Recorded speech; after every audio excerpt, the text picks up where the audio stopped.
નમસ્કાર મિત્રો, એક નવા વિડીયોમાં હું જિગ્નેશ આપ સૌનું સ્વાગત કરું છું। મિત્રો, આજે અમારા માટે ખૂબ જ આનંદ અને ગૌરવના ક્ષણ છે, કેમ કે અમારા મમ્મી પપ્પા તથા અમારી સોસાયટીના વડીલો પવિત્ર ચારધામ યાત્રા કરવા માટે જઈ રહ્યા છે। તો મિત્રો, એ ચારધામ યાત્રાનો વ્યૂ હું તમને એ લોકોએ જે મને વિડીયો આપેલા છે એ વિડીયો હું તમને આ વ્લોગમાં બતાવીશ। તો મિત્રો, ત્યાંનું જે નૈસર્ગિક વાતાવરણ છે, ચારધામ યાત્રા છે, એ એકદમ કહેવાય ને કે ભાવપૂર્ણ અને આધ્યાત્મિક એની ઘણી બધી માન્યતાઓ છે।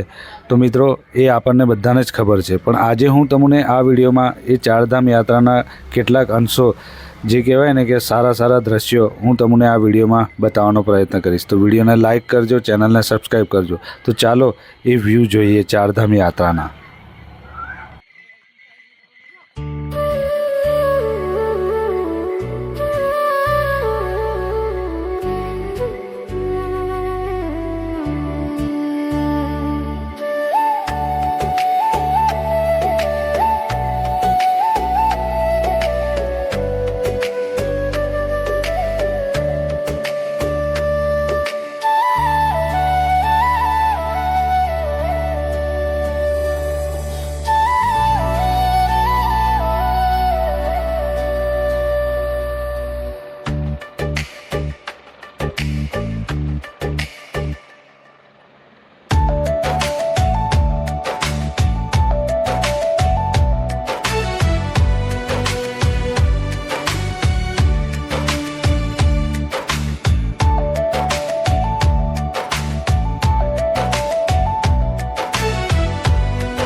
મિત્રો, જે અમારા વડીલો ચારધામ યાત્રાએ ગયા હતા તે ચારધામ યાત્રા સફળતાપૂર્વક અને શુભદાયી અને ભગવાનના આશીર્વાદ લઈને ઘરે પરત આજે આવી ગયા છે, જે આપ જોઈ શકો છો.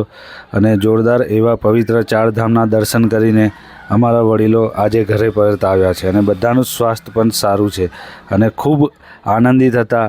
અને એ જ આનંદ એ અમારા માટે ખૂબ જ કહેવાય ને કે ભગવાનની કૃપા કે બધા જ ચારધામ યાત્રા કરીને રિટર્ન ઘરે આવ્યા છે. તો એનો વ્યૂ દેખો. મિત્રો, હું તમને એ ચારધામ યાત્રાના થોડાક અંશો બતાવવાનો પ્રયત્ન કર્યો. જો આપને ગમ્યા હોય તો મિત્રો વિડીયોને લાઇક કરજો, ચેનલને સબસ્ક્રાઈબ કરવાનું ભૂલતા નહીં. આવા અમે પણ વિડીયો બનાવતા રહીશું, પ્રયત્ન કરતા રહીશું કે આપણને આવું નવી જગ્યા અને નવા સ્થળો બતાવવાનો સતત અમારો પ્રયત્ન રહેશે. તો આપણો પણ સાથ સપોર્ટ હશે તો ચોક્કસ અમે પણ આવા વિડીયો બનાવતા રહીશું ને મને પણ આપણા સાથ સપોર્ટથી એક વિડીયો બનાવવા માટે એક મોટિવેશન મળશે. તો હજુ સુધી જો ચેનલને સબસ્ક્રાઈબ ના કરી હોય તો સબસ્ક્રાઈબ કરી લેજો, ફોલો કરી લેજો અને વિડીયોને લાઇક કરવાનું ભૂલતા ના હોય. તો મળીશું આગલા વિડીયોમાં. ત્યાં લગી બાય, ટેક કેર.